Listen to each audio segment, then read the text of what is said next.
पहले उसके बारे में जानते हैं, पता करते हैं कि हम वहाँ जा रहे हैं तो वहाँ दर्शनीय स्थल क्या है, हम जहाँ जा रहे हैं वहाँ पर भगवान का भजन कैसे हो सकता है, हम जहाँ जा रहे हैं वहाँ हम पहुँचें तो हम कहाँ कहाँ जाएं, कहाँ रुकें और कहाँ हम वहाँ भोजन करेंगे, कहाँ हम वहाँ रहेंगे, कैसे वहाँ दर्शन कर पाएंगे। तो ये सब चीज़ें हमको जाने से पहले हम ज्ञात करते हैं, जाने से पहले हम पता करते हैं।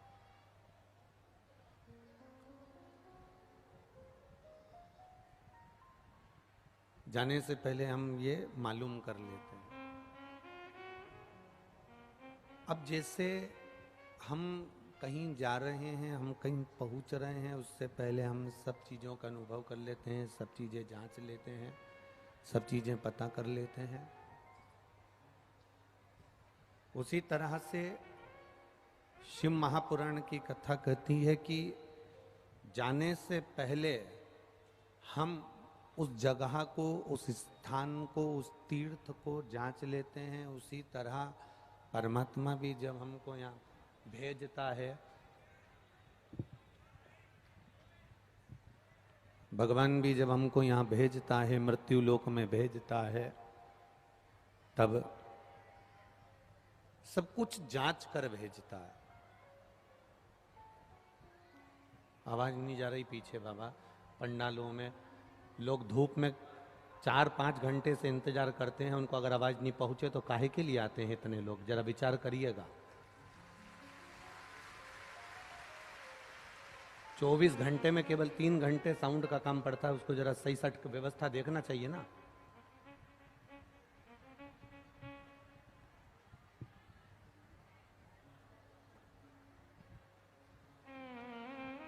जब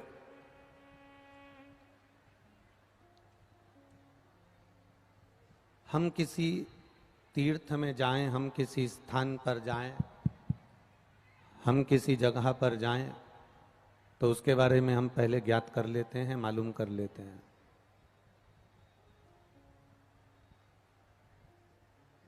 और ज्ञात कर लेना, मालूम कर लेना, और मालूम करने के बाद में फिर हम वहां तक पहुंचते हैं, फिर हम वहां तक जाते हैं,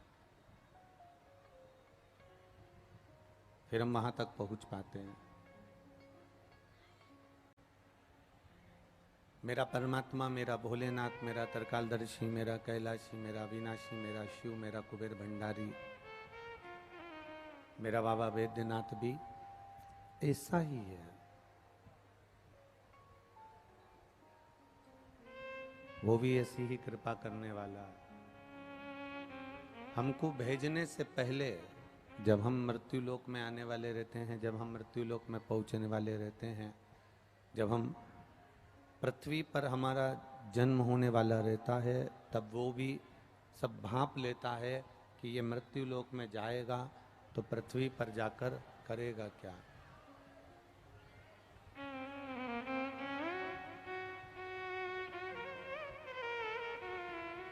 मृत्यु लोक में जाकर ये करेगा क्या, पृथ्वी पर जाकर ये करेगा क्या। वो परमात्मा भी भांपता है, वो परमात्मा भी देखता है।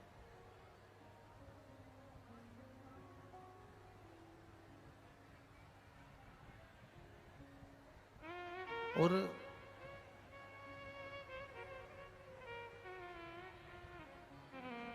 अगर वो परमात्मा हमको भेजने से पहले ये सब भांप रहा है, वो परमात्मा हमको भेजने से पहले ये सब कुछ देख रहा है, वो परमात्मा हमको भेजने से पहले ये सब कुछ जांच रहा है, तब उसने पृथ्वी पर हमको जन्म दिया है, तब उसने पृथ्वी पर हमको भेजा है।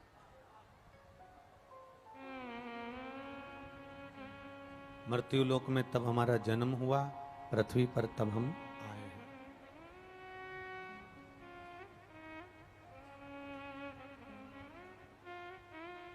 जैसे एक पुलिया बनती है,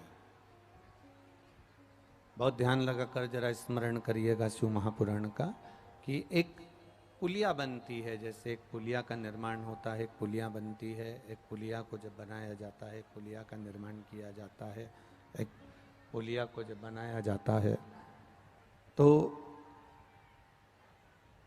पुलिया बनने पर अगर वो पुलिया बाढ़ आने पर, बारिश आने पर, पानी आने पर पानी में डूब जाती है, पुलिया बनाई आपने और वो पानी में डूब गई, वो पानी में डूब रही है और जनमानस परेशान हो रहा है कि ये इतनी बड़ी पुलिया बनी थी, लाखों रुपए आए थे और पुलिया बनने पर ये पानी में डूब गई, पानी में चली गई, इस पुलिया को पानी में पहुंच गई। पुलिया फिर बनाने से लाभ क्या हुआ? पुलिया बनाने का फिर फायदा क्या हुआ?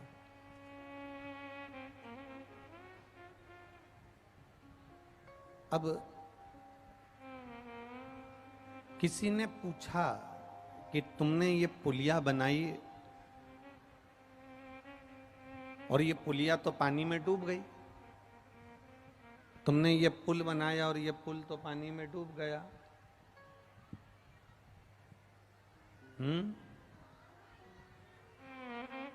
आवाज नहीं आ रही है। तुमने ये पुलिया बनाई, कोई ने पूछा कि ये पुलिया तो पानी में डूब गई है। इतनी बड़ी पुलिया बनाई तुमने और ये पानी में डूब गई, कारण क्या था? इसको थोड़ा और ऊंचा बनाना था, इसको और थोड़ा ऊंचा ले जाना था।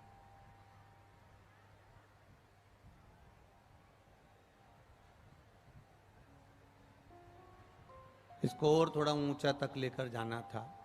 तुमने नीचे बना दी और वो पानी में डूब गई है, वो नीचे बना दी और वो पानी में डूब गई है, इतना नीचा कर दिया कि वो पानी में डूब रही है।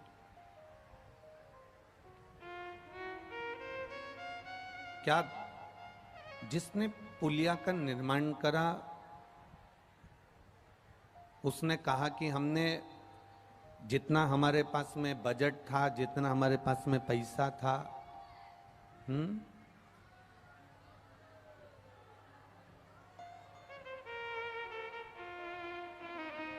जितना हमारे पास में पैसा था, जितना हमारे पास में बजट था,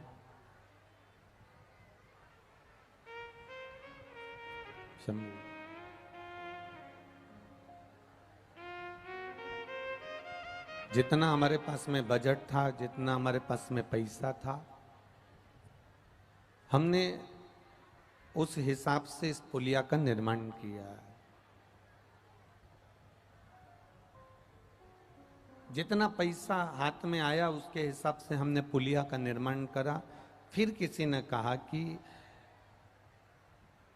ये तो पानी में डूब गई, तुमने जो बनाया था, इतनी बड़ी पुलिया बनाई वो तो पानी में डूब गई, अब पानी में चली गई है। तो तुम्हारे हाथ में पैसा कितना आया जो तुमने पुलिया बनाई? तो कहा जितना पैसा आया उस हिसाब से हमने ये पुलिया बना दी और ये पानी में डूब गई। अब जरा विचार करिएगा, गांव के लोगों ने, शहर के लोगों ने, नगर के लोगों ने पता करा कि आखिर ये पुलिया बनी कितने की और बजट कितने का था, तब मालूम पड़ा कि बजट तो बहुत था, बजट तो बहुत था। और बजट बहुत था फिर भी पुलिया पानी में डूब गई, मतलब दोष बनाने वाले का है। बजट तो आया था पर वो पानी में अगर पुलिया डूब गई तो उसके लिए जवाबदार बनाने वाला है। उसी तरह भगवान ने हमको जन्म दिया, 21,600 श्वास मेरे बाबा ने प्रतिदिन हमको दी है। 3.5 करोड़ रोम छिद्र मेरे बाबा ने हमको दिए हैं। पूरा शरीर अच्छा दिया है, पूरा बजट बनाकर भगवान ने पैदा किया। उसके बाद भी हम अगर इस शरीर को डुबो दिए, पूरा बजट परमात्मा ने देकर भेजा और उसके बाद भी हम अगर इस शरीर को डुबो दिए तो फिर इस शरीर की कोई मूलता नहीं, फिर इस शरीर की कोई महत्वता नहीं है। इस शरीर की कोई मूलता, कोई महत्वता फिर इस शरीर की नहीं रही है महाराज। उसने दिया 21,600 श्वास प्रतिदिन दी है उसने। 21,600 श्वास उसने प्रतिदिन प्रदान करी है। 3.5 करोड़ रोम छिद्र इस मनुष्य की देह को प्रदान किए हैं। भगवान की अपनी एक अविरल भक्ति भगवान ने देकर हमको भेजा है मृत्यु लोक में, पृथ्वी पर। और उसके बाद भी अगर हमने इस मनुष्य देह को गंवा दिया, इस मनुष्य देह को पानी में डुबो दिया, तो फिर इसकी कोई मूलता नहीं, कोई इसका भाव नहीं है महाराज। मिली है, ये परमात्मा ने दी है हमको, भगवान ने हमको प्रदान करा है मानव का शरीर, ये मनुष्य की देह है। और मिल तो गई है। अब इस इतना कान लगा के अगर बक्से सुनना पड़े तो का मतलब बक्सा लगाने से? कान लगा लगा के बक्से सुनना पड़े तो बक्सा लगाने से कौन सा मतलब है रे बाबा?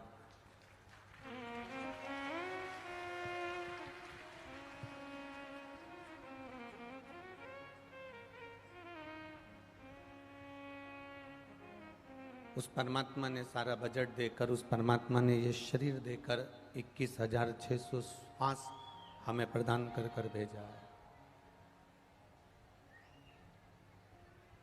और जब इतना शरीर हमारा देकर भेजा, ये पावन शरीर हमको दिया है भगवत भजन करने के लिए, स्मरण करने के लिए। इस शरीर को हमने जाना नहीं और इसको गंवा दिया। इस शरीर को हमने पहचाना नहीं और इसको हमने पानी में डुबो दिया। ये बड़ी मुश्किल से मिला हुआ शरीर है, बड़ी मुश्किल से।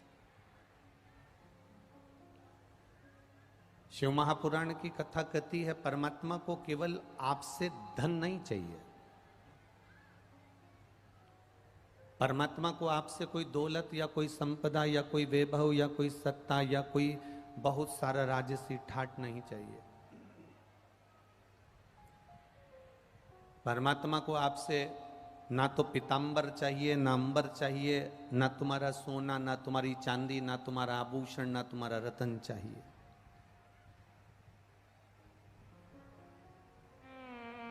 रामचरितमानस में तुलसी बाबा लिखते हैं, निर्मल मन सो मोहि पावा। भगवान को तुम्हारा वैभव या तुम्हारा धन या तुम्हारी दौलत या तुम्हारी संपदा या तुम्हारी सत्ता से मतलब नहीं होता। परमात्मा को अगर मतलब है तो केवल तुम्हारा जो निर्मल मन है, शुद्ध जो भाव है, तुम्हारी जो भक्ति है, परमात्मा को उससे मतलब है। बाकी की कोई चीज से परमात्मा को मतलब नहीं है। परमात्मा को तो कुछ भी नहीं चाहिए। आपका निर्मल मन अगर है, निर्मल सोच है, निर्मल मन है, अच्छी बुद्धि है, अच्छा चित्त है, परमात्मा की भक्ति तुम्हारे भीतर है, तो परमात्मा को फिर तुमसे कुछ नहीं चाहिए।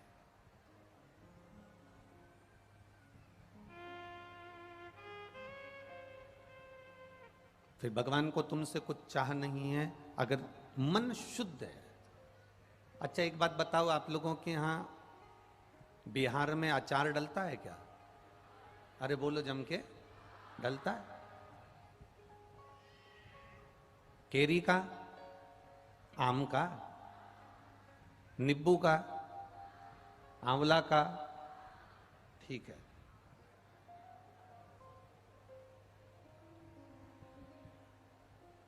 अचार की जो बरनी होती है,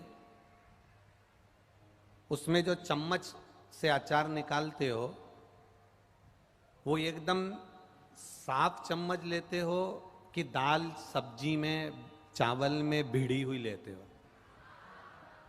जम के बोलो जरा, साफ।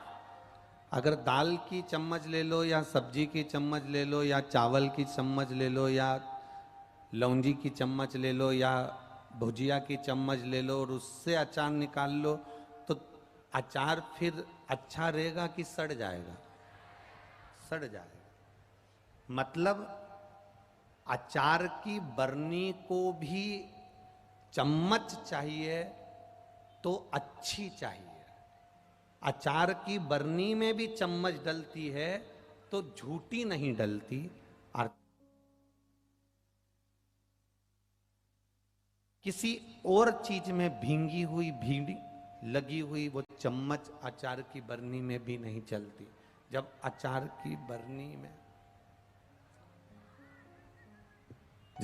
की बरनी में झूठी चम्मच नहीं चलती, जब अचार की बरनी में बेकार चम्मच काम नहीं करती, सब्जी में भिड़ी हुई झूठी, चावल में भिड़ी हुई, दाल में भिड़ी हुई चम्मच जब अचार की बरनी को नहीं चलती, तो फिर जरा विचार करना, हमारा झूठी जिह्वा, हमारा झूठा दिखावा, हमारी झूठी बातें परमात्मा को चलेगी क्या? परमात्मा को भी नहीं चलेगी, भगवान को भी नहीं लगती चलती। जब झूठी चम्मच तुम्हारी दाल में नहीं चल रही, झूठी चम्मच दाल की या सब्जी की चम्मच तुम्हारी अचार की बरनी को स्वीकार नहीं करती, तो फिर परमात्मा को ये झूठा भाव कैसे स्वीकार करेगा?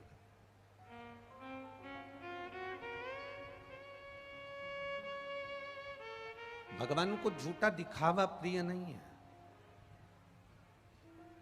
भगवान को तुम्हारी झूठी भक्ति दिखावा प्रिय नहीं है। 4 दिन तुमने चंदन का तिलक लगा लिया, सावन के महीने में तुम गंगा जल भरने चल दिए, सावन के महीने में तुम भगवान शंकर को रिझाने चल दिए, और बाकी के महीने में तुम व्यसनों में डूबे रहे, गलत काम में डूबे रहे, बेकार बातों में डूबे रहे, बेकार कार्यों में डूबे रहे, तो भगवान को स्वीकार नहीं होगा।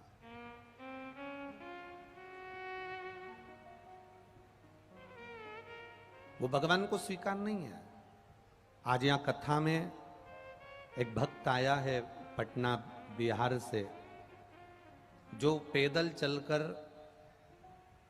काशी भी कथा में पटना बिहार से पहुंचे थे। केवल एक उनके मन में एक संकल्प था, उनका एक कार्य था, वो कार्य वो बता नहीं सकते, पर इतना उलझा हुआ कार्य था, इतना उलझा हुआ कार्य था कि अच्छी प्रशासन का अधिकारी भी उस कार्य को सुलझा नहीं सकता था।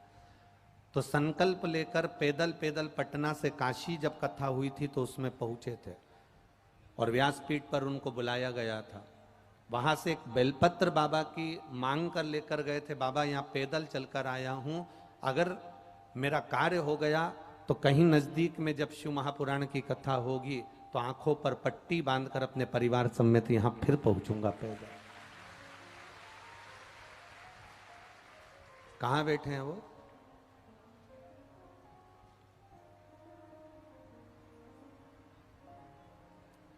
पटना से आंखों पर पट्टी बांधकर पैदल आया है। एक बार जोरदार ताली बजाएं। बाबा से विनय कर कर गया था, अगर काशी में मैं जो बोल कर जा रहा हूं ऐसा कार्य है कि प्रशासन भी उसको नहीं सुलझा सकता, लाखों रुपए भी लगा दूं तो वो काम नहीं सुलझेगा। अगर सुलझाएगा तो मेरा देवघर वाला सुलझाएगा, तो मेरा बाबा विश्वनाथ सुलझाएगा। नेत्रों पे पट्टी बांधकर अपने परिवार के साथ में पटना से ये खगड़िया तक पैदल आए हैं। एक बार जोरदार ताली बजाएं। बाबा देवघर वाले की ये कृपा, भगवान शिव की कृपा। खाली न जाता कोई दर से तुम्हारे, खाली न जाता कोई दर से तुम्हारे, मैं भी खड़ा हूँ नन्ही बाहें पसारे, मैं भी खड़ा हूँ नन्ही बाहें पसारे, अपने हृदय से लगा लो गिरा जा रहा हूँ, उठा लो प्रभु अपने दर से, अब तो न टालो, गिरा जा रहा हूँ, उठा लो। सुरेंद्र जी चौधरी जिनका नाम है, पटना बिहार से आए हैं, जिनका मोबाइल नंबर भी यहाँ लिखा है। एक बार जोरदार ताली बजाएं।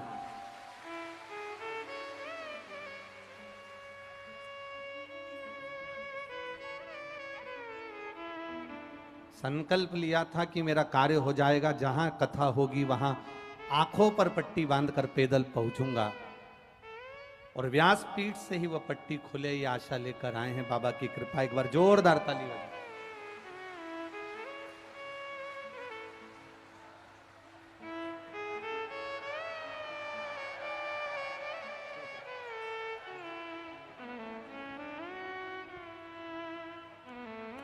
अब रो मती, अब तो बाबा ने सुन लिया, अच्छा कर दिया।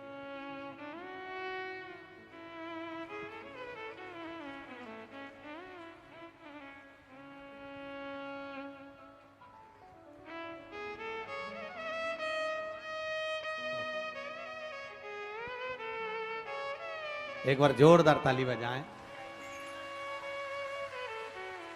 खाली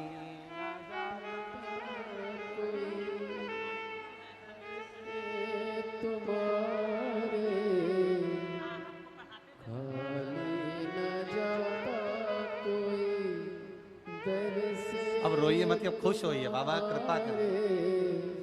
मैं भी खड़ा हूँ नन्ही बाहें पसारे, अपने हृदय से लगा लो, लगा लो, गिरा जा रहा उठा लो, प्रभु अपने दर से अब तो न टालो, गिरा जा रहा उठा लो।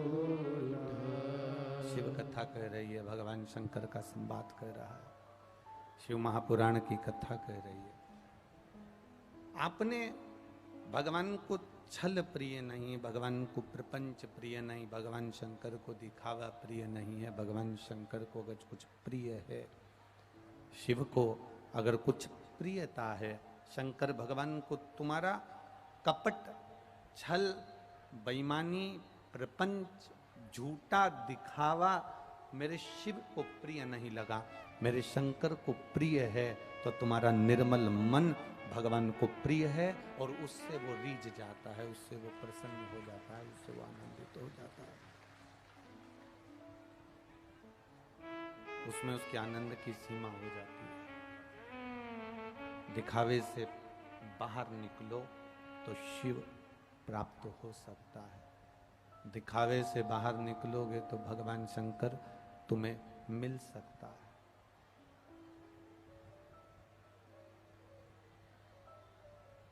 शिलाद नाम का मुनि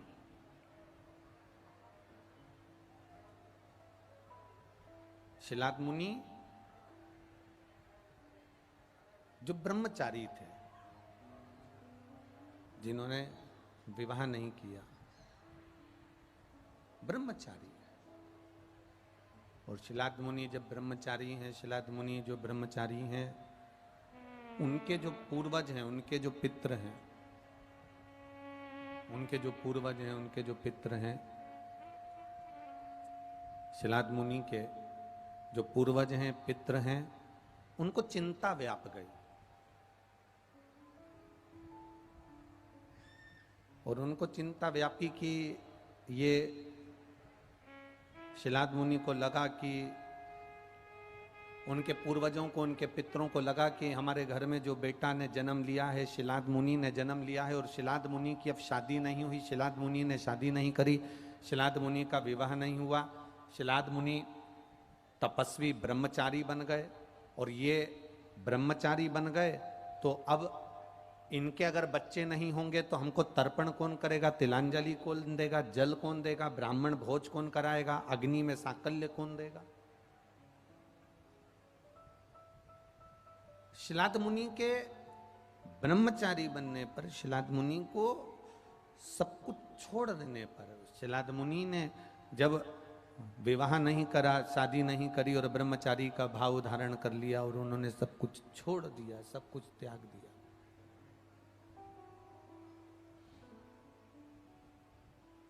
पितरों को चिंता लग गई, पूर्वजों को चिंता हो गई, पूर्वजों को टेंशन हो गया। और पूर्वजों को चिंता लगी इस बात की कि अब हमको तर्पण कौन करेगा, अब हमको तिलांजलि कौन देगा, अब हमको भोजन कौन देगा, हमारा अग्नि का भाग कौन निकालेगा।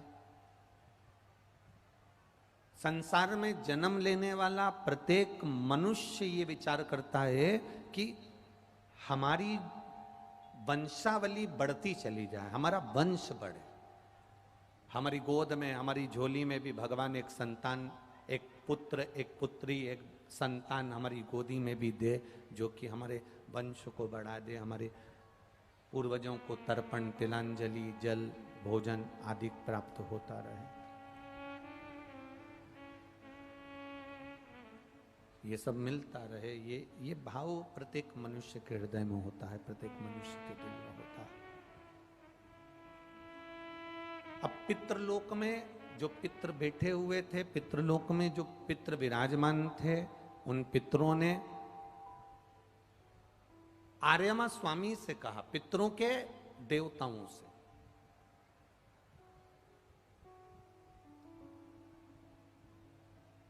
पूर्वजों ने पूर्वजों के देवताओं से, पितरों ने पितरों के देवताओं से कहा, आर्यमा स्वामी से कहा, स्वामी हमारा जो बेटा है, हमारा जो पोता है शिलाद मुनि, ये शादी नहीं करा है, इसके घर में अगर संतान नहीं होगी तो फिर हमारे तर्पण कौन करेगा, तिलांजलि कौन करेगा, हमको जल कौन देगा। और इसकी यहां संतान नहीं है क्योंकि ये ब्रह्मचारी बन गया, इसने सब कुछ त्याग दिया और भगवान की भक्ति में बैठ गया।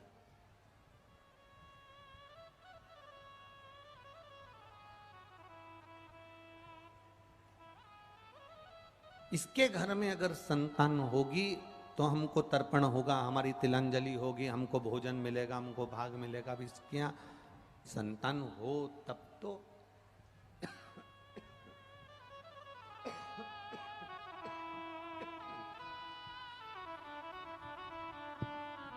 इसके यहाँ संतान हो तब तो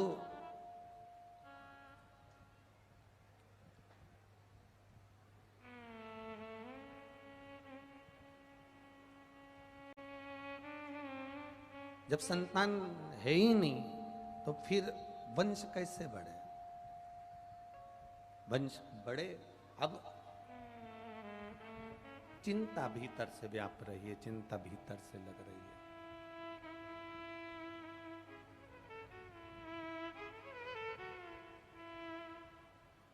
आर्यमा स्वामी ने पूछा,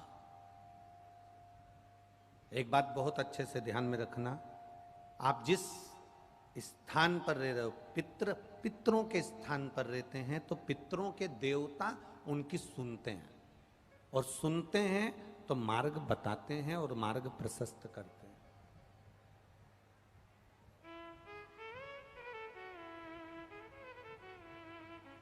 अगर आप ब्रह्मलोक में रहते होते तो आप ब्रह्मा जी से आप कुछ कहते तो ब्रह्मा जी आपकी बात को जरूर स्वीकार कर लेते। वैकुंठ लोक में रहते होते हो, वैकुंठ में भगवान नारायण से कुछ कहते तो वो आपकी बात जरूर स्वीकार कर लेते। देवलोक में रहते होते तो देवताओं से कुछ कहते तो वो आपकी बात जरूर स्वीकार कर लेते। हम रह रहे हैं पृथ्वी पर मृत्यु लोक में, और मृत्यु लोक में अगर रह रहे हैं तो निश्चित है पृथ्वी पर रहने वाला व्यक्ति अगर देव अधिदेव महादेव से कुछ कहेगा तो महादेव उसकी बात को जरूर स्वीकार करेंगे, ये निश्चित है। गला पकड़ रहा है, चोंगे जैसी आवाज आ रही, थोड़ा बेस में डालो, थोड़ा अच्छी आवाज करिए।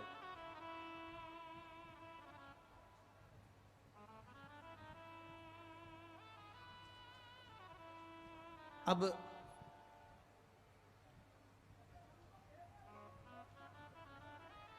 मृत्यु लोक, इस पृथ्वी पर अगर हम रह रहे हैं, इस पृथ्वी पर हमारा निवास हुआ है, इस पृथ्वी पर यदि हम विराजमान हुए हैं, इस पृथ्वी पर हम रह रहे हैं, तो ये हमारा एक भाव प्रकट होना चाहिए कि हम परमात्मा से अपने दिल की बात कहें।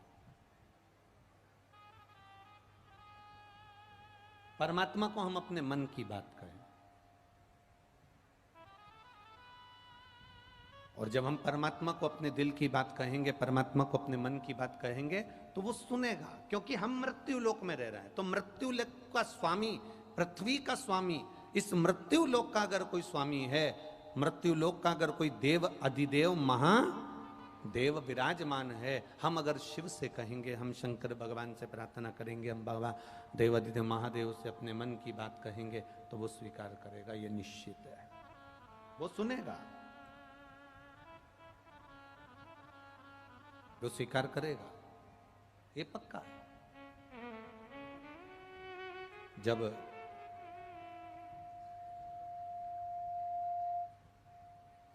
पितरों के निवास स्थान से पितृ शिलाद मुनि के पूर्वज आर्यमा देव को कहे, तो आर्यमा देव ने कहा कि अगर तुम्हारा पौत्र, अगर शिलाद मुनि शंकर भगवान की आराधना करे और शिव जी की आराधना कर कर जो मांगेगा उसे वो प्राप्त हो जाएगा। शिव की आराधना का फल ही यही है।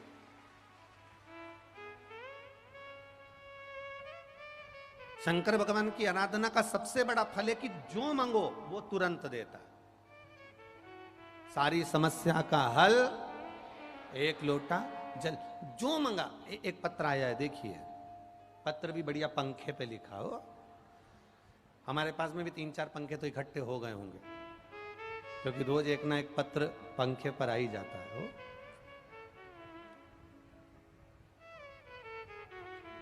मेरा नाम रीना दुबे,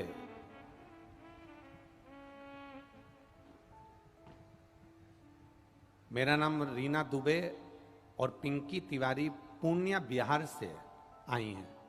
कहीं बैठी हो तो हाथ हिला सकती हैं। अगर कहीं बैठी हो जिन्होंने पंखे पर ये पत्र लिखा है, रीना दुबे और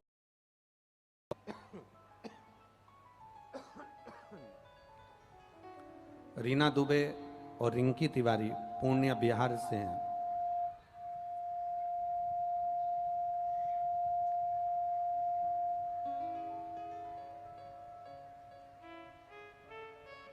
कहीं बैठी हो तो हाथ हिला सकती हैं।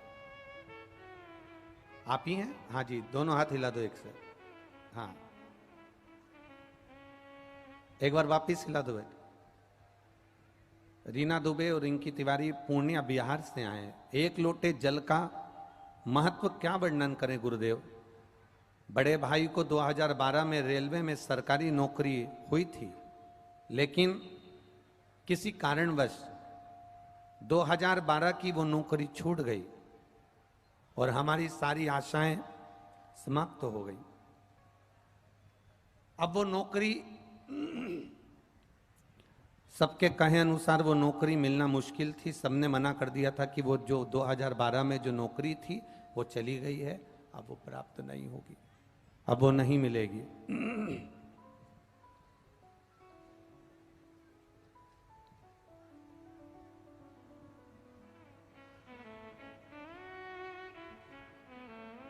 नौकरी तो चली गई, 2012 में जो नौकरी करी थी वो चली गई 2012 में।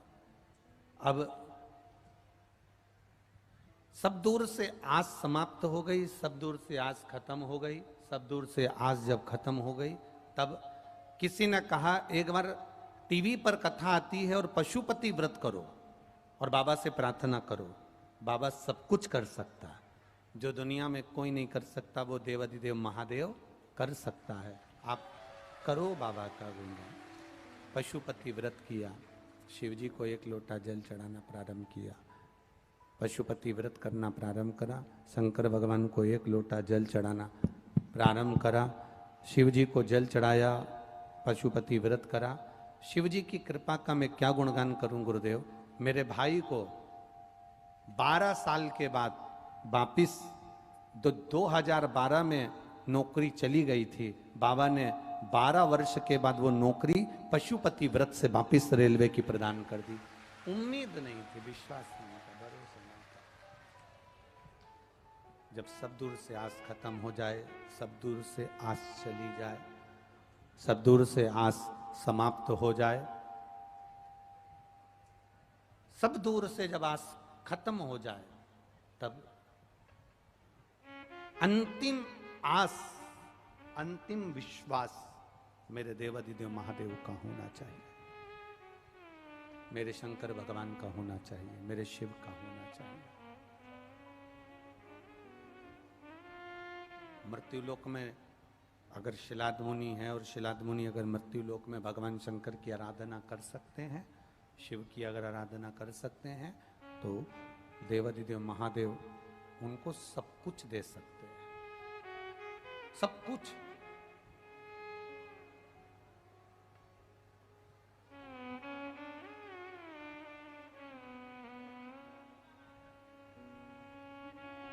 ऐसी कोई चीज नहीं, ऐसी कोई वस्तु नहीं और ऐसा कोई सुख नहीं, ऐसा कोई आनंद नहीं जो मेरा देवाधिदेव महादेव आपको प्रदान ना कर दे, मेरा शंकर भगवान आपको दे ना दे।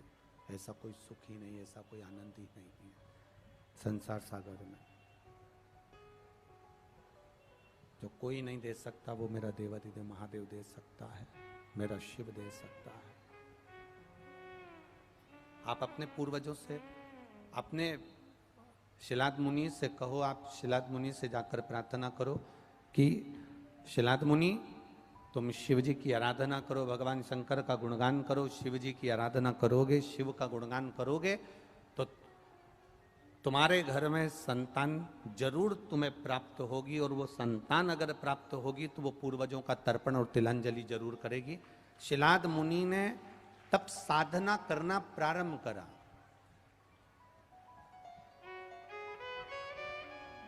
शिलाद मुनि ने तब साधना करना प्रारंभ करा।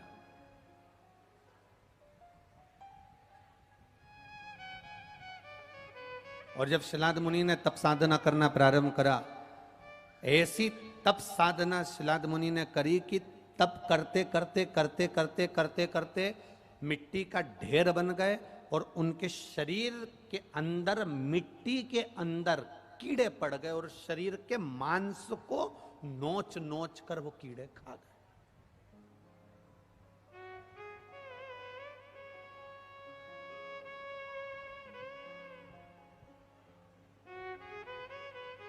अब वो मांस को नोच नोच के वो कीड़े खा गए।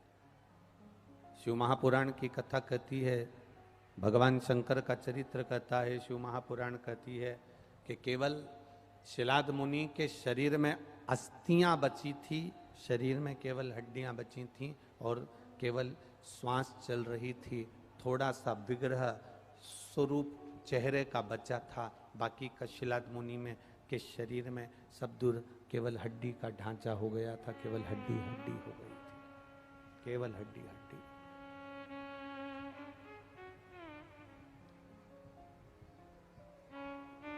अब केवल शरीर में हड्डी हड्डी बची है, और प्रभु का नाम का स्मरण शिलाद मुनि कर रहे हैं, शिव के नाम का स्मरण शिलाद मुनि कर रहे हैं।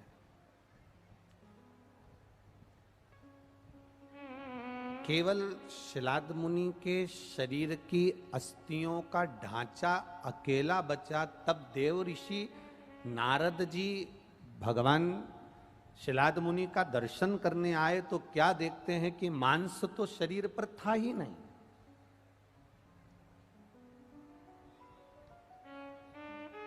मांस तो शरीर पर था ही नहीं। देव ऋषि नारद ने सोच लिया अब इसमें तो प्राण बचे नहीं है, तब साधना कर भी लेगा तो क्या फल प्राप्ति क्यों ना। पर देव ऋषि नारद देख कर वापिस चले गए। वहीं से नंदीश्वर निकल कर जा रहे थे, नंदी निकल कर जा रहे थे, और उन नंदी ने, उन नंदीश्वर ने देखा, उस नंदी ने देखा, जो नंदी निकल कर जा रहा था, उस नंदी ने देखा कि कोई तप कर रहा है, कोई साधना कर रहा है, और तप साधना इतनी विचित्र कर रहा है कि शरीर में मांस बचा नहीं, केवल हड्डी का ढांचा ही बचा है, केवल हड्डी का ढांचा, उसके सिवा कुछ भी नहीं बचा।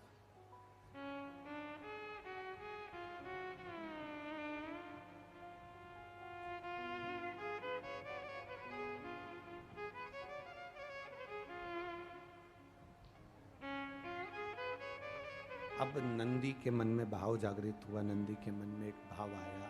नंदी ने विचार करा कि बताओ, शिव का नाम जप रहा है, भगवान शंकर का गुणगान कर रहा है और शरीर में केवल अस्थियां ही अस्थियां बची है, ढांचा केवल अस्थियों का पिंजर बचा है और मांस तो कुछ शरीर में है ही नहीं। मांस तो इस शरीर में कुछ है ही नहीं, केवल अस्थियों का पिंजर बचा हुआ है, केवल अस्थियों का पिंजर। नंदी ने भगवान शिव जब शाम के समय भ्रमण के लिए निकले तो प्रदोष का दिन था। हमारे सनातन हिंदू धर्म में प्रदोष की बड़ी महत्वता है, शिवरात्रि की बड़ी महत्वता है, सोमवार की बड़ी महत्वता है, शंकर भगवान की सोमवार की अष्टमी की बड़ी महत्वता है। हमारे सनातन हिंदू धर्म में शिव की आराधना की एक अलग महत्वता, एक अलग आनंद था, एक अलग सुख था।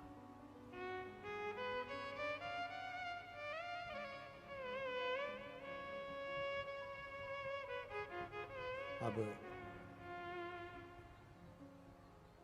प्रदोष का दिन था और प्रदोष काल में मेरे देवाधिदेव महादेव पार्वती जी को बिठाकर भ्रमण के लिए निकले थे।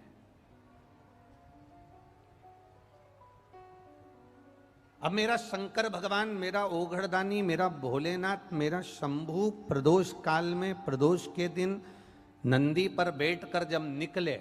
अब देखो, नंदी ने शिवजी से ये नहीं कहा कि प्रभु ये एक भक्त है और भगवान का भजन कर रहा है और उसका पूरा शरीर में से मांस जा चुका है, उसके पूरे शरीर में केवल हड्डियों का ढांचा बना हुआ है, अस्थियों का ढांचा बना हुआ है, केवल शरीर में हड्डियां रह गई, बाकी के कुछ भी नहीं है। ये नंदी ने शंकर भगवान को कहा ही नहीं, ये नंदी ने भगवान शिव को नहीं कहा, ये नंदी ने भगवान शंकर को बोला ही नहीं, बोला ही नहीं।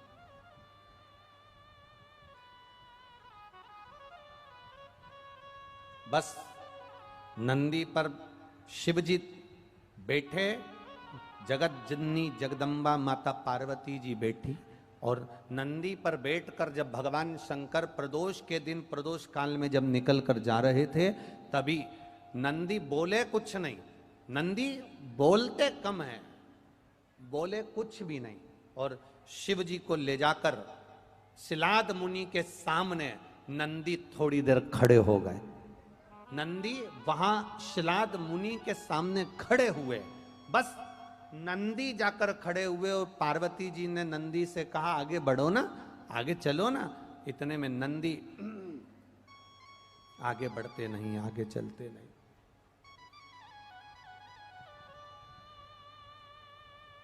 नंदी आगे नहीं चल पा रहे, नंदी आगे नहीं बढ़ पा रहे।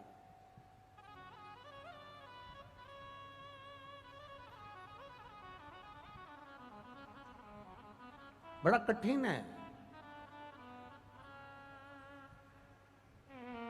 अब नंदी के सम्मुख में शिलाद मुनि है, नंदी देख रहे हैं, शिलाद मुनि तप साधना में लीन है।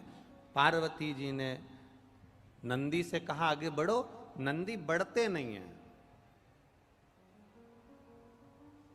गाय में और बैल में एक अंतर बड़ा भारी है, वो अंतर समझ लेना। तुमने भी कभी कभी देखा होगा, गाय और बैल में एक अंतर बहुत ज्यादा, गाय में और बैल में एक अंतर बहुत भारी आता है।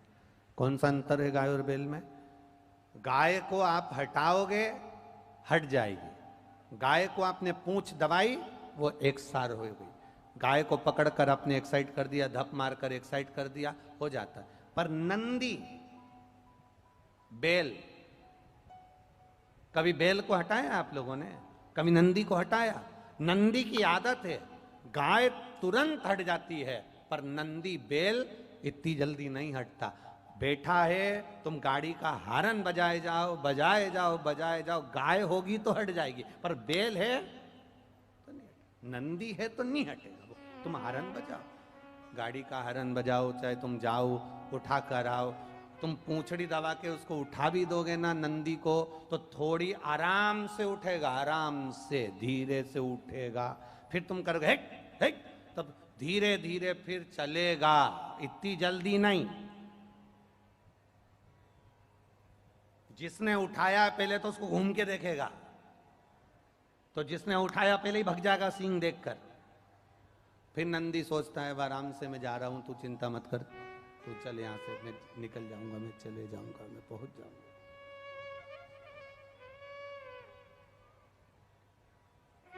पार्वती जी कह रही हैं कि चलो आगे, पार्वती जी बोल रही हैं चलो। अब नंदी तो हिलने को तैयार नहीं, नंदी तो जाने को तैयार नहीं।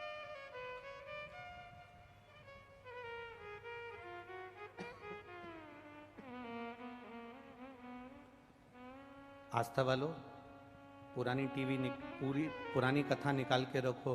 शायद माइक अगर ठीक नहीं हुआ तो हम आधे घंटे और 1 घंटा कथा करेंगे, उसके बाद पुरानी कथा लगा दीजिएगा।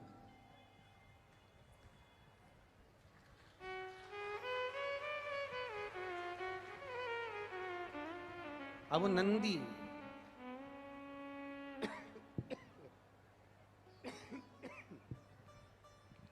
वो नंदी को हटाने का प्रयास किया जा रहा है। वो नंदी को हटाने का प्रयास किया जा रहा है, परंतु वो नंदी हट नहीं रहा। पार्वती जी कह रही हैं तुम हटो, नंदी जाने को तैयार नहीं।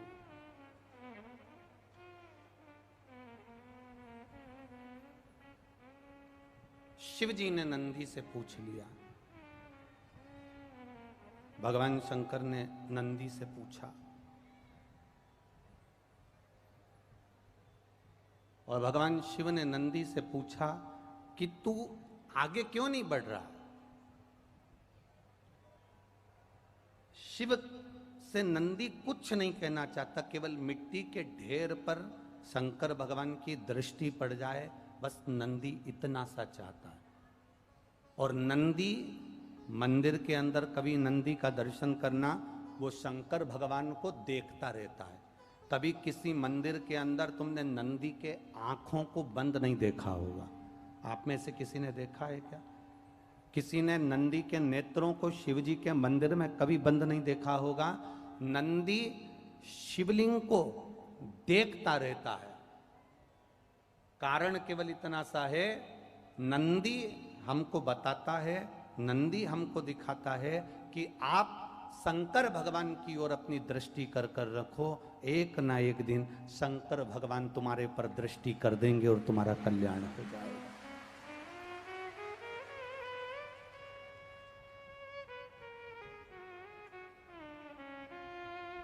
तुम शिव को निहारते रहो, तुम शंकर भगवान को देखते रहो, तुम ओगटदानी का दर्शन करते रहो।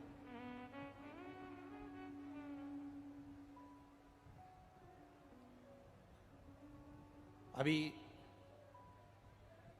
योग दिवस गया, बोलो गया कि नहीं गया? अरे जम के तो बोलो, गया। योग सिखाया था जो हमारे शास्त्रों में पतंजलि का वर्णन किया गया है। पतंजलि का जो वर्णन किया गया, और उन्हीं पतंजलि का स्मरण, उन्हीं पतंजलि का स्मरण हरिद्वार वाले बाबा रामदेव जी ने भी कर रखा है।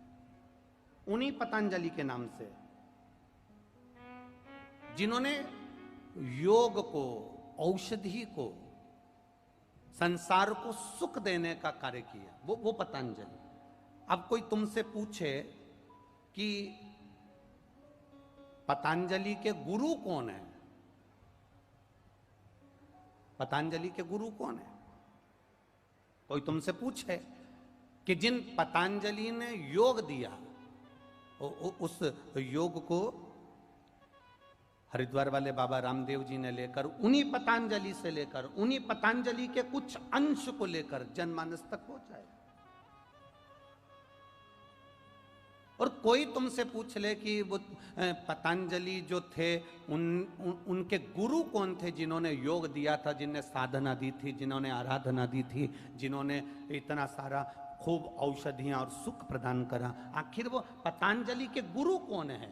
तो आप शास्त्र उठाकर देखोगे तो आपको मिलेगा पतंजलि के गुरु नंदी थे, भगवान शंकर के गण नंदीश्वर पतंजलि के गुरु।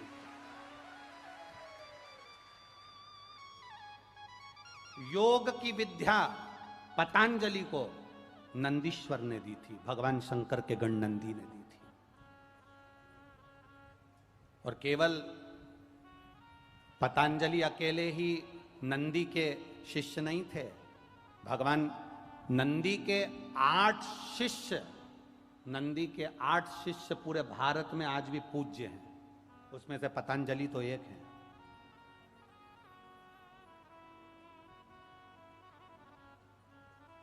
ये पतंजलि तो एक हैं, 8 शिष्य नंदी के संपूर्ण विश्व में आज भी प्रसिद्ध हैं। और केवल ये मत सोचना कि नंदी नंदी थे, उन्होंने कोई पढ़ाई नहीं करी, उन्होंने कोई विद्या अध्ययन नहीं करा, उनकी चित्तवृत्ति में भगवान की कोई भक्ति नहीं थी। सारे शास्त्रों में एक शास्त्र नंदी का भी है, काम शास्त्र नंदी ने बनवाया था, नंदी ने लिखा था और नंदी द्वारा प्रकट किया गया। काम शास्त्र नंदी के द्वारा प्रकट है। अगर कोई तुमसे कहे कि ये योग दिवस मनता है और पतंजलि जो थे उन्होंने इस योग का शुरुआत करी थी, उसी योग के अंश को बाबा रामदेव जी ने ग्रहण किया और उस जनमानस तक पहुंचाया, उन्होंने अपनी पीठ का नाम भी पतंजलि रखा, उस पतंजलि के नाम से। वो पतंजलि के गुरु कौन है? तो आप कह सकते हो वो पतंजलि के गुरु श्री नंदीश्वर हैं। नंदी शंकर भगवान के गण वो पतंजलि के गुरु हैं, जिन्होंने अपनी योग साधना पतंजलि को दी थी, जिन्होंने अपनी भक्ति की साधना पतंजलि को दी थी, जिन्होंने अपनी दृढ़ साधना पतंजलि को दी थी।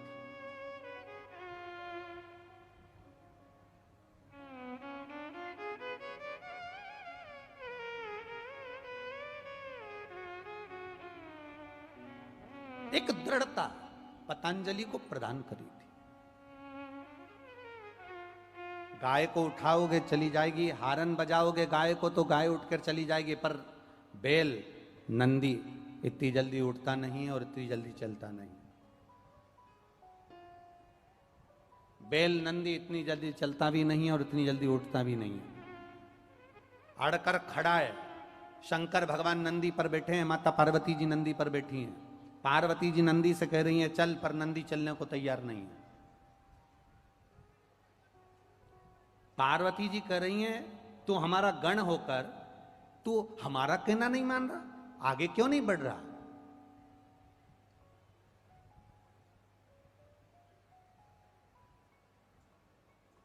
एक बात आप लोगों से कहना चाहेंगे, जब कभी जिंदगी में मौका मिले ना,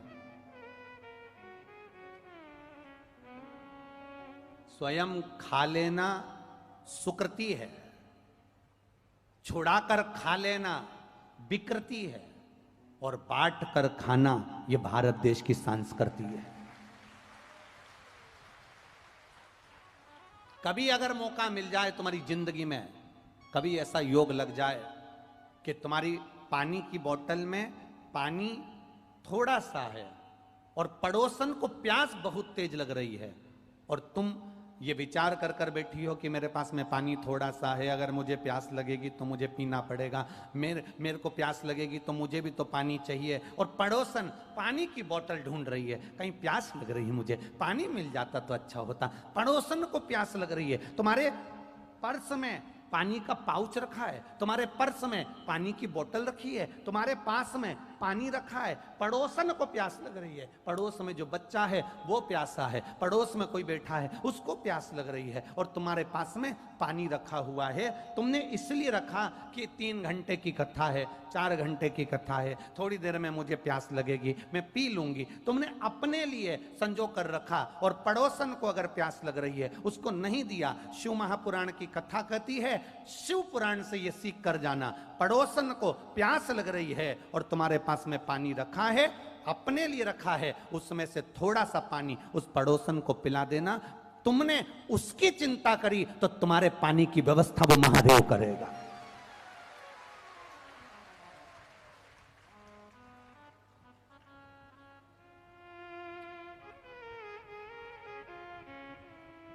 अपने बेटे को डॉक्टर बनाओ, अपने बेटे को इंजीनियर बनाओ, अपने बेटे को कलेक्टर बनाओ, एसपी बनाओ, डीएसपी बनाओ, एसडीएम बनाओ, मंत्री बनाओ, संतरी बनाओ, कलंतरी बनाओ, तुम्हारी मर्जी पड़े, सीए बनाओ, तुम्हारे बेटे को कुछ भी बनाओ, ये तुम्हारे ऊपर है। ये तुम्हारे ऊपर निर्भर करता है तुम अपने बेटे को क्या बना रहे हो, तुम अपने बेटे को क्या बनाना चाहते हो, ये तुम्हारे ऊपर है।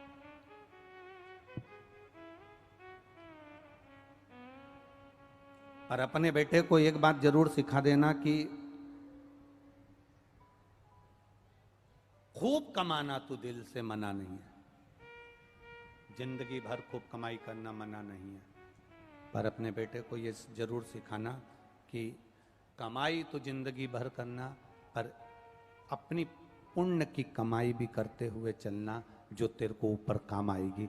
डिग्री यहां देखी जाएगी, ऊपर तुम्हारी एमबीए या सीए या डॉक्टर या इंजीनियर की या कलेक्टर या एसपी या एसडीएम या डीएसपी की डिग्री तुम्हारी ऊपर कोई नहीं देखेगा, तुम्हारा रुतबा यहीं दिखा सकते हो, ऊपर तो तुम्हारे पुण्य का रुतबा दिखा जाएगा कि तूने पुण्य क्या करा है, सत्कर्म क्या करा है, भजन क्या करा है, कीर्तन क्या करा है, मंत्र जाप क्या करा, स्मरण क्या करा। जब अपने नगर में, अपने गांव में जब कथा हुई, दुकान नहीं छोड़ सका, 5 मिनट एक गिलास पानी किसी को पिलाकर नहीं आ सका, तो भगवान भी कह देगा तेरी जिंदगी केवल कमा कमा कर जोड़ जोड़ कर जोड़ने में निकल गई, केवल कमा कमा कर तूने अपनी अलमारी भरी, तिजोरी भरी। एक आप लोगों के स्मरण में होगा कि लोग लिख लिख के कॉपी भर देते हैं, भरते कि नहीं भरते? अरे बोलो जम के, भरते। कई बच्चे कहते हैं हमने परीक्षा हॉल में 3 कॉपी भरी,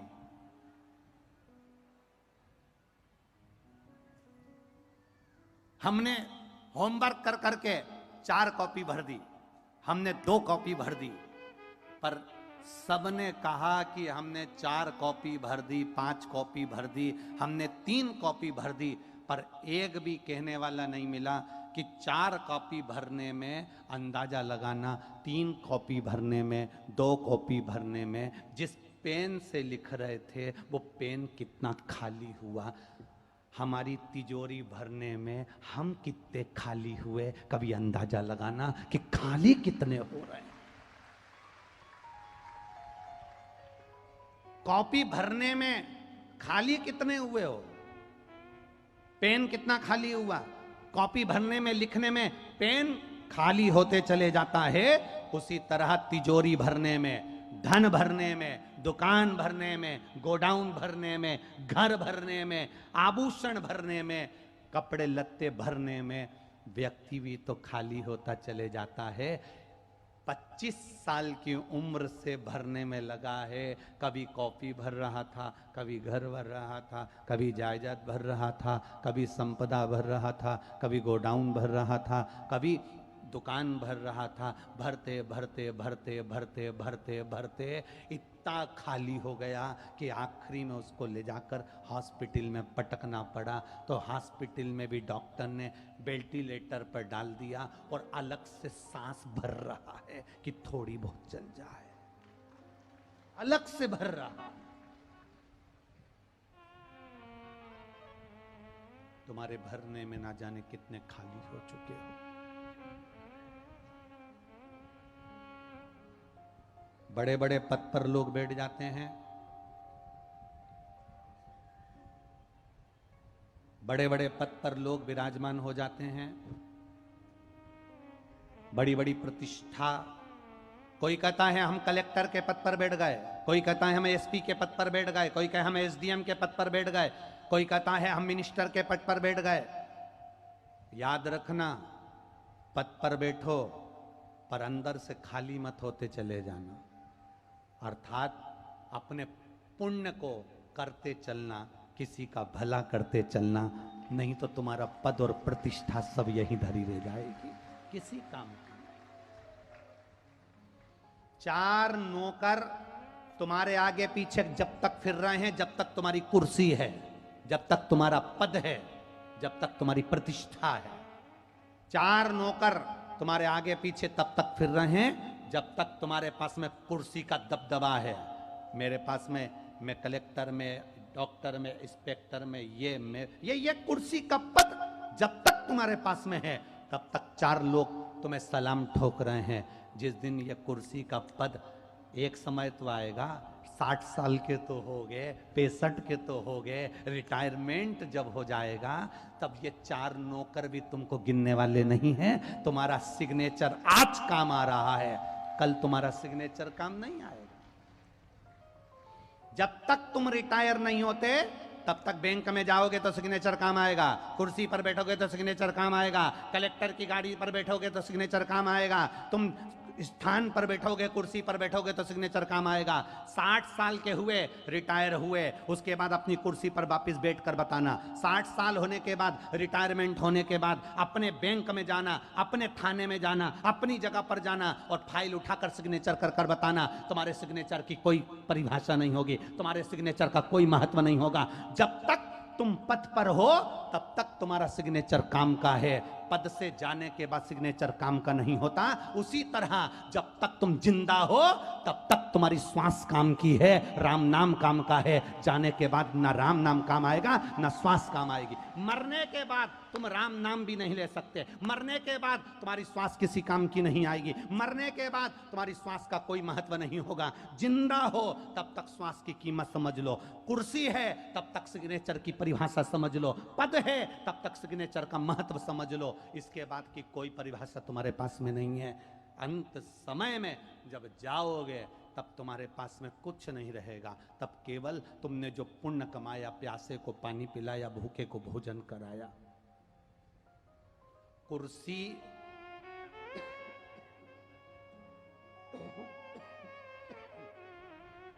रिटायरमेंट के बाद में, रिटायर होने के बाद में नौकर काम नहीं करेंगे। रिटायर होने के बाद में तुमने अपने सिग्नेचर से किसी का भला कर दिया होगा ना, तो वो 25 बार तुम्हें सलाम ठोकेगा। सर पानी भर दूं क्या, सर ये कर दूं क्या, सर आऊं क्या। आप उदास दिख रहे हो सर। रिटायर होने के बाद तुम्हारी खुद की औलाद भी तुमको अच्छे से व्यवहार नहीं करेगी, पर रिटायर होने से पहले तुमने जो सिग्नेचर का सदुपयोग करा, किसी का भला कर दिया, तो वो तुम्हारी औलाद जैसा काम कर जाएगा। तुम्हारे को लेकर डॉक्टर के पास चला जाएगा, तुम्हें संभाल लेगा, तुम्हें साधेगा, तुम्हें संभालेगा। कोई साथ देगा ना देगा, तुम्हारा जब समय अच्छा चले, तुम्हारा जब समय अनुकूल हो, तुम्हारा समय जब अच्छा चल रहा हो, तब आप भगवत भजन अवश्य करिए। तुम्हारा जब समय अच्छा चले तुम भगवान का नाम अवश्य लो। तुम्हारा समय जब अच्छा चले तो अच्छा काम करते चलो।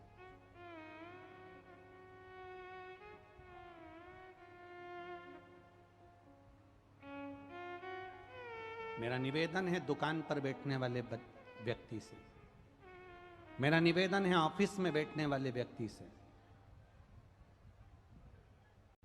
दुकान पर बैठने वालों से निवेदन है, तुम्हारी दुकान जब तक चलती रहे, दुकान अच्छी चले, व्यापार अच्छा चले, काम अच्छा चले, तो पत्नी के जेवर बनवा दो। काम अच्छा चले, घर ले लो। दुकान अच्छी चले, प्लाट ले लो। काम अच्छा चले, अपने बच्चों के लिए भी खूब कर दो।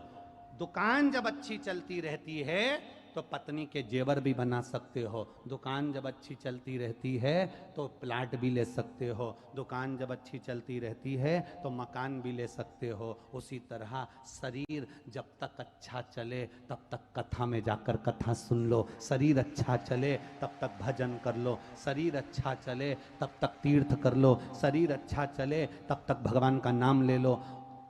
पहले भी कथा में कहा, शरीर चले तब तक तीर्थ कर लो, भजन कर लो, कीर्तन कर लो, और तुम्हारे घर में जब तक चले दोनों हाथों से दान कर लो। उसके बाद मौका नहीं मिल पाता है, उसके पास समय नहीं मिल पाता है, बड़ा कठिन हो जाता है। फिर ये शरीर भी नहीं चलेगा और तुम्हारे घर में नहीं चलेगी, फिर भगवान का भजन कैसे कर पाओगे,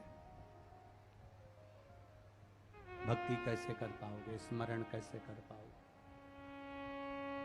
नाम जाप कैसे कर पाओगे, नाम कीर्तन कैसे कर पाओगे?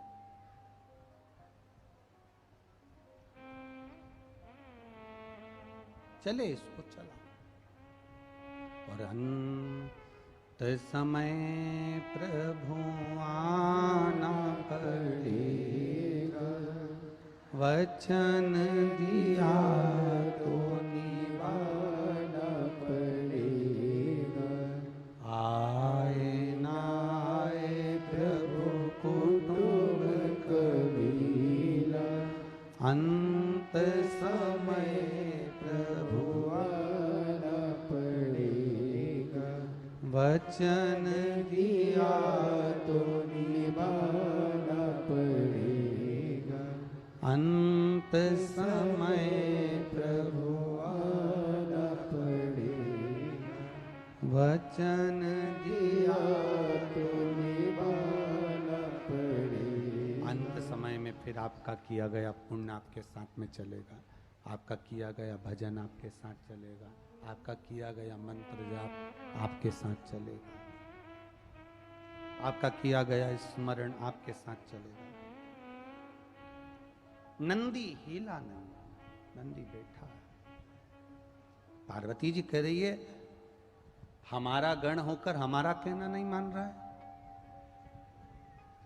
तो हमारा गण है और हमारा कहना नहीं मान रहा है।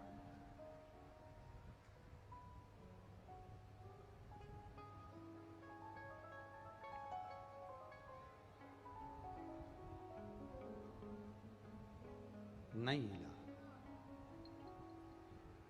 किसी का भला हो रहा है तो बहुत अच्छी बात है, अपने द्वारा हो रहा है तो और अच्छी बात।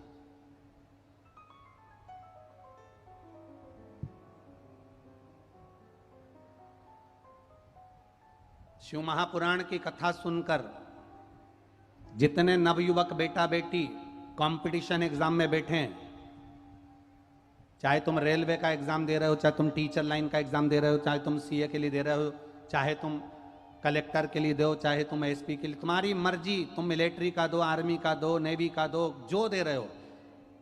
शिव महापुराण को सुनने के बाद जितने नवयुवक बेटा बेटी जो एग्जाम दें, जिस एग्जाम में तुम बैठो, बाबा देवादिदेव महादेव से कहकर बैठना, बाबा अगर आपने मुझे एग्जाम में पास करा है, आपने मुझे अगर अच्छी जगह तक पहुंचाया है, तो ऐसी कृपा मेरे ऊपर बना कर रखना कि मेरे द्वारा किसी का कभी बुरा ना हो, ये करुणा भी कर दे। मुझे अगर पद देना, मुझे अगर प्रतिष्ठा देना, मुझे अगर इज्जत देना, मुझे अगर कुर्सी देना, तो इतनी कृपा जरूर कर देना कि मेरे द्वारा किसी का बुरा नहीं, मेरे द्वारा किसी को कष्ट ना हो।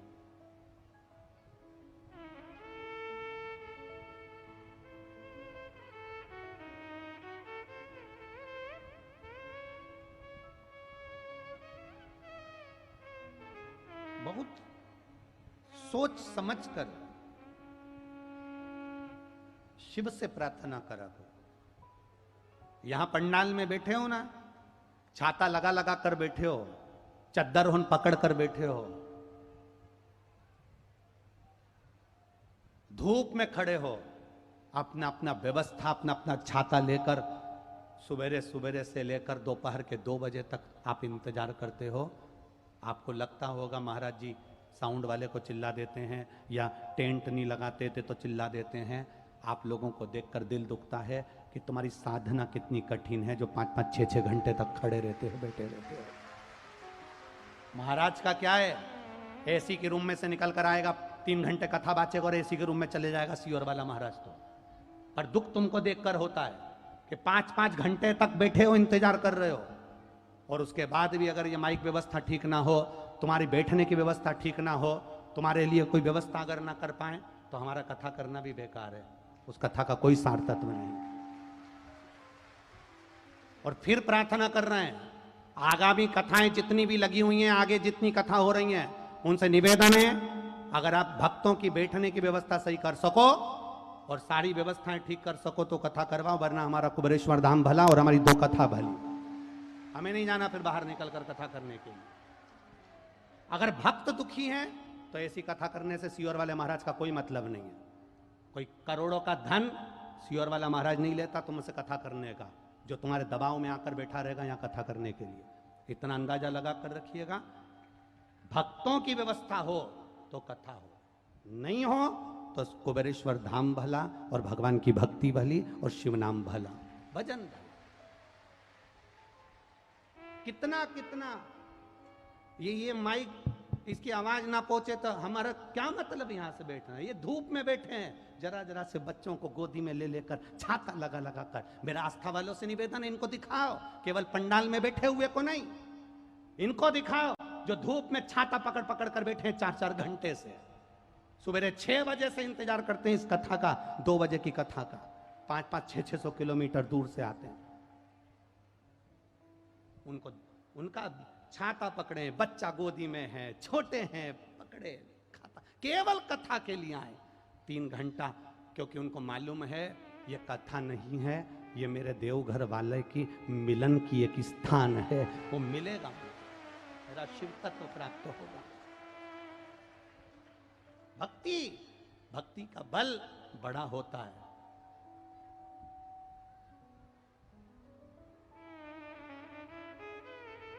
भक्ति का बल बड़ा होता है, भक्ति का विश्वास बड़ा होता है। नंदी नी हुआ टस्से मास, अगर किसी का भला हो, मेरा जवान नवयुवक बेटा बेटी जितने बैठे हैं उनसे निवेदन है, भगवान से प्रार्थना करना, बाबा तुम पे एक लोटा जल चढ़ाती हूँ, कंपटीशन एग्जाम में बैठूंगी, टीचर बन जाऊं, कलेक्टर बन जाऊं, एसपी बन जाऊं, एसडीएम बन जाऊं, अगर मैं कोई रेलवे में भी नौकरी करूं, जिस जगह पर मैं नौकरी करूं, मुझे इतना बल देना कि पास भी मुझे तू करेगा, उत्तीर्ण तू करेगा, और नौकरी देना तो ऐसी देना कि मैं किसी ना किसी का भला करती जाऊं, कभी किसी का बुरा ना कर पाऊं। इस शरीर से बुरा ना बन सके, अच्छा करिए, बन सके श्रेष्ठ कर्म करने का प्रयास करिए, जितना बन जाए उस शरीर से अच्छा करना, जितना बन जाए, किसी का बुरा ना करिएगा।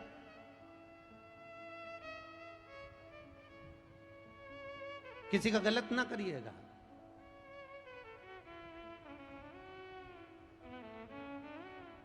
और जितना, और देखने को मिला इस बिहार की पावन धरा पर खगड़िया में जो कथा चल रही है, इसमें देखने को मिला लोग ऑटो में आ रहे हैं, गाड़ी में आ रहे हैं, तो अपने साथ पानी की बोतल की पेटी या पानी के बोतल की पाउचों की बोरियां ले लेकर आ रहे हैं। धन्य हैं। कोई आ रहा है तो बोरी में बिस्कुट भर कर ला रहा है, कोई आ रहा है तो टॉफी भर कर ला रहा है, कोई आ रहा है तो पेप्सी भर कर ला रहा है, कोई आ रहा है तो कोल्ड ड्रिंक भर कर ला रहा है, कोई आ रहा है तो फ्रूटी भर कर ला रहा है। धन्य हैं। बिहार वासियों में आपको नमन करता हूं, आपकी श्रद्धा को नमन करता हूं। धन्य हैं आप।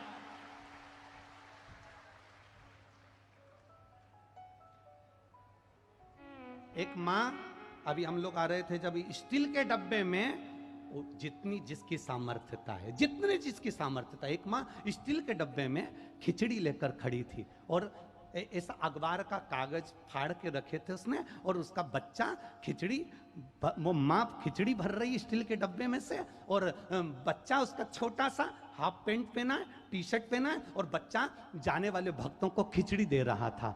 हमने कहा गजब है रे मेरे महादेव, ये डब्बा भले छोटा है पर ऐसा भरना कि जिंदगी भर खाली ना हो, ऐसा भर देना मेरे देवघर वाले, ऐसा भरना। ये बिहार है, इसको कहते हैं बिहार। ये बिहार की शुरुआत, ये बिहार का तत्व है कि किसी को प्यासा ना देखा जाए, किसी को भूखा ना देखा जाए, आनंद के साथ अपना विश्वास लुटा रहे हैं। खगड़िया गांव के, एक खगड़िया नगर का ये क्षेत्र धन्य है, और गोस्वामी परिवार को साधुवाद देता हूं, धन्य हो आप जिन्होंने ये कथा करवाई। धन्यता। और आपका विश्वास दृढ़ विश्वास है, भरोसा दृढ़ है।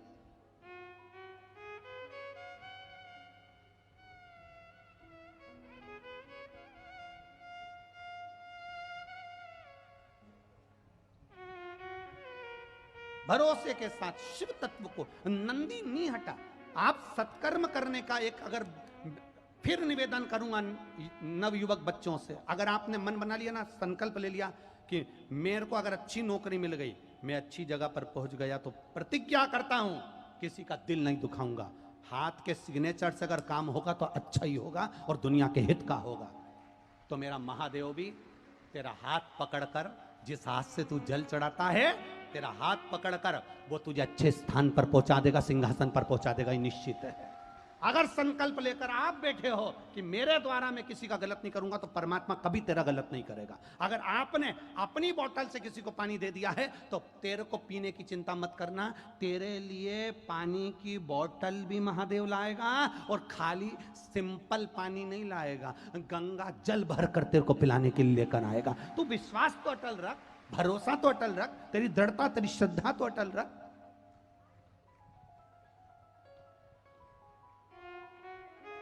मंदिर जा रहे हैं हम, और मंदिर जाएं और लोगों की बुराई करें या निंदा करें, या मंदिर जाएं और हम गलत चीजें देखें या गलत विचार करें, तो मंदिर जाना सार्थक नहीं है। सारी समस्या का हल एक लोटा जल है, सारी समस्या का हल एक लोटा जल है, पर उस जल को छल के बिना चढ़ना चाहिए। हमारे भीतर कोई छल ना हो, हमारे भीतर कोई कपट ना हो, हमारे भीतर कोई प्रपंच ना हो, केवल निर्मल मन से हम शिव जी को एक लोटा जल चढ़ाएं। उस समय पर महादेव बस इतनी प्रार्थना रखना कि तू मेरा हाथ पकड़ना, मैं गिरूं भी तो संभालना तू, और अगर मुझे दुख भी आए तो संभालना तू, और खुशी में तू मुझे बहुत दे दे तो संभालना तू, कहीं मुझे अहंकार ना आ जाए, कहीं मुझे अभिमान ना आ जाए, संभाल तू लेना। तेरे बराबर कोई नहीं संभाल सकता। कौन संभाले, कौन संभाले, संभाल। नंदी नहीं हटा, नंदी अड़िग रहा, नंदी दृढ़ी रहा, नंदी हिलने को तैयार नहीं है, नंदी खड़ा है, जा ही नहीं रहा।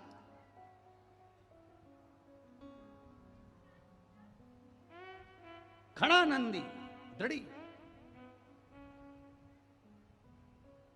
हिलने को तैयार नहीं, नंदी जा नहीं रहा।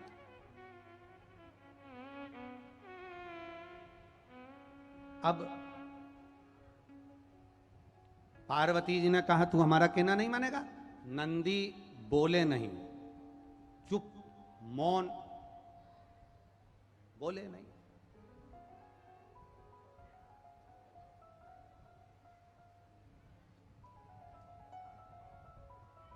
नंदी बोले नहीं। शिव जी ने नंदी से कहा, नंदी माता पार्वती की बात नहीं मान रहे हो, आगे नहीं चल रहे हो। नंदी शिव जी से बोले, प्रभु आज प्रदोष का दिन है, प्रदोष काल है, आप भूल गए? प्रदोष के दिन, प्रदोष काल के दिन, प्रदोष के दिन, प्रदोष काल में आपने मुझसे वचन दिया था कि तू जिस जगह पर ले जाकर खड़ा कर देगा, उस स्थान में मैं चारों तरफ अपनी दृष्टि फेरूंगा, और चारों तरफ दृष्टि जहां फेरूंगा, जो जिस कामना को करेगा उसकी कामना मैं पूरी करूंगा। ये आपने मुझे वचन दिया था भोले। क्यों माताएं प्रदोष का व्रत करती हैं? क्यों पुरुष प्रदोष का व्रत करते हैं? क्यों बच्चे प्रदोष का व्रत करते हैं? प्रदोष का व्रत करने का केवल एक सार तत्व यह है, प्रदोष के दिन, प्रदोष काल में मेरा देव अधिदेव महादेव निकलते हैं अपने मंदिर से बाहर, नंदी पर बैठकर कैलाश से निकलते हैं, काशी विश्वनाथ चलते हैं, देवघर वाला नंदी लेकर बाहर निकल जाता है। और प्रदोष काल में भगवान ने नंदी को जो वचन दिया था कि जहां तू खड़ा होगा, चारों तरफ दृष्टि फेरकर जितने दिखेंगे सबका कल्याण मैं करूंगा, जो मांगेगा उसे मिल जाएगा। इसलिए प्रदोष के दिन, प्रदोष काल में हम शंकर की आराधना में लगे रहते हैं, प्रयास करते हैं कि मुख से श्री शिवाय नमस्तुभ्यम निकल जाए, पंचाक्षर मंत्र नमः शिवाय निकल जाए, षडाक्षर मंत्र ओम नमः शिवाय निकल जाए, भगवान के मंत्र का जाप हमारे मुख से निकल जाए। जब हमारे मुख से भगवान का नाम जाप निकलेगा तो हो सकता है कि शिव की दृष्टि हम पर पड़ जाएगी और हमारा कल्याण निश्चित हो जाए, हमारा कल्याण।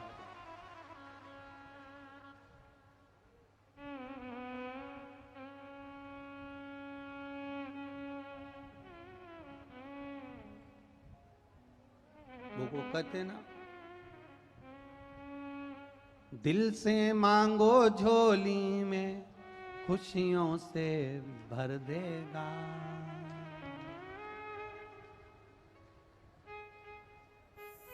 वो साधारण नहीं है महाराज,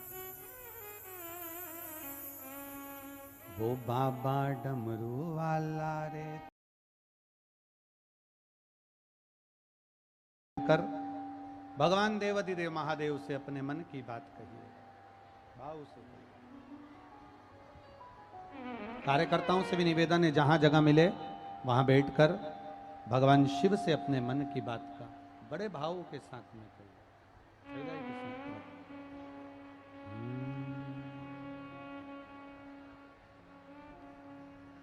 श्री शिवाय नमस्तु, श्री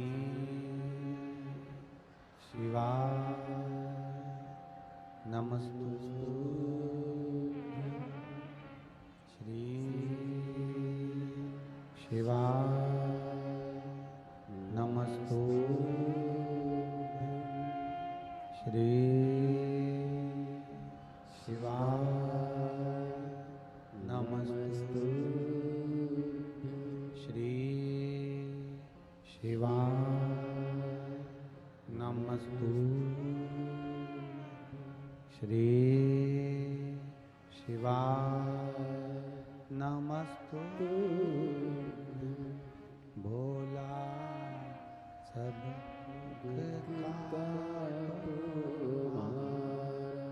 ओ भोला सब दुख काटो, शिव शंकर जपूं तेरी माला, भोले बाबा जपूं तेरी माला, भोला सब दुख काटो हमारा, ओ भोला सब दुख काटो हमारा। वेश है मंगल मंगलकारी, वेश है मंगल मंगलकारी, शमशान वासी हमारा, शमशान वासी हमारा, ओ भोला सब दुख काटो हमारा, ओ भोला सब दुख काटो हमारा। शिव कथा कहती है, प्रदोष के दिन, प्रदोष काल में शिव जी के नाम का स्मरण प्रत्येक को कर लेना चाहिए। और एक नंदीश्वर शिव महापुराण से एक बात सीख कर जाइएगा,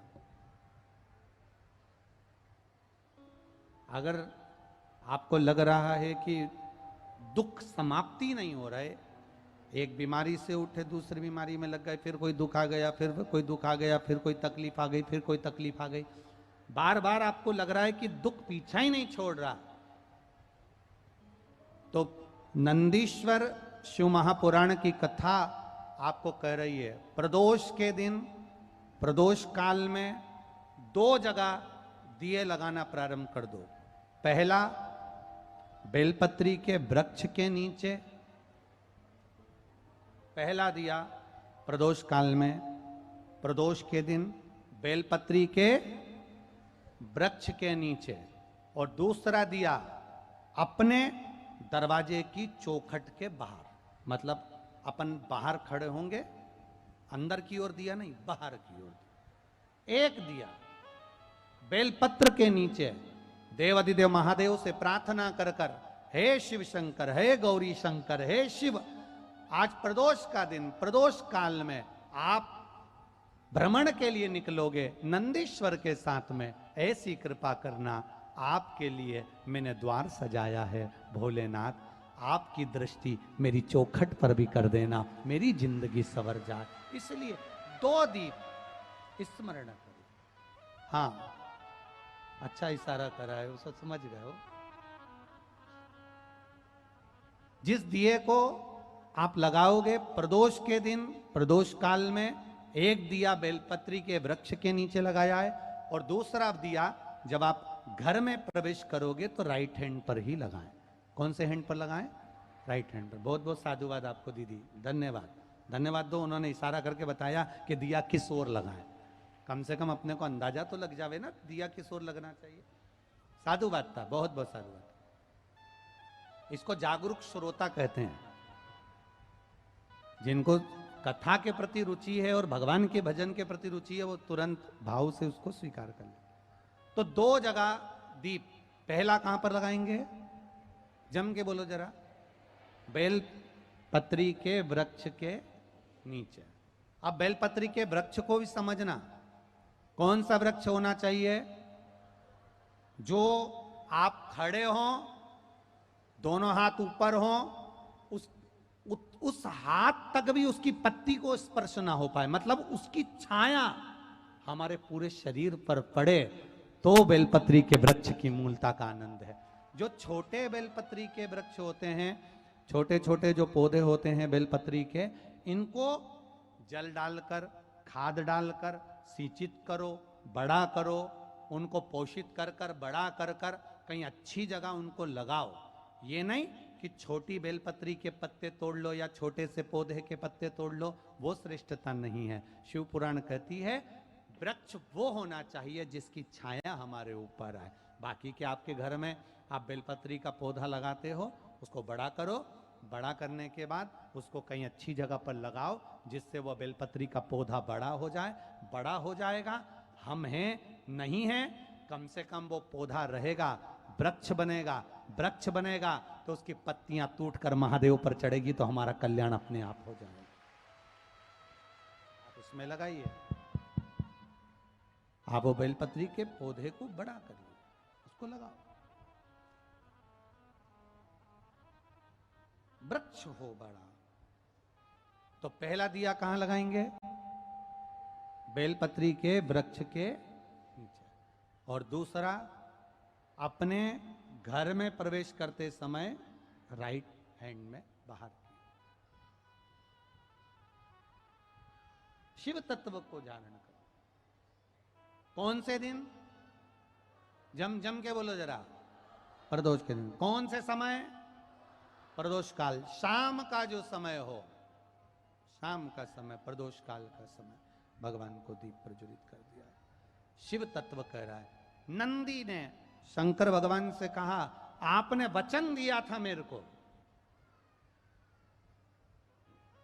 आपने मुझे वचन दिया था, आपने मुझे वचन दिया था भोलेनाथ कि प्रदोष के दिन, प्रदोष काल में नंदी तू मुझे जहां ले जाकर खड़ा कर देगा, उसके आसपास में जहां मेरी दृष्टि पड़ेगी, वो जो मांगेगा महादेव उसकी झोली खुशियों से भर देगा।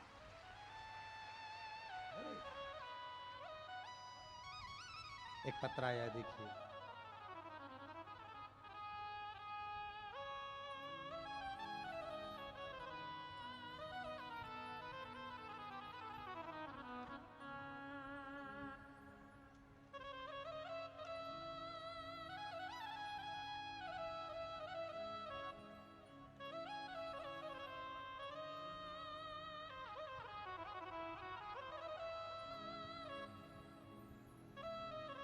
इसमें नाम लिखना तो जीजी भूल गई। इन्होंने नाम की जगह पर लाइन लिख दी है, लुटा दिया भंडार काशी वाले ने। मैं बिहार से, अच्छा नाम लिखा है, मिल गया मिल गया। मैं बिहार से रत्ना देवी, जिला कटिहार से हूं। कहीं बैठी हैं रत्ना देवी? कहीं बैठी हो तो दोनों हाथ ऐसे हिला दो। आप ही हैं? हाँ, दोनों हाथ हिला दो दीदी। हाँ, एक बार हाथ हिला दो ऐसे। मैं बिहार से रत्ना देवी, जिला कटिहार से हूं। गुरुदेव, मैं क्या वर्णन करूं देवाधिदेव महादेव का। मेरा बेटा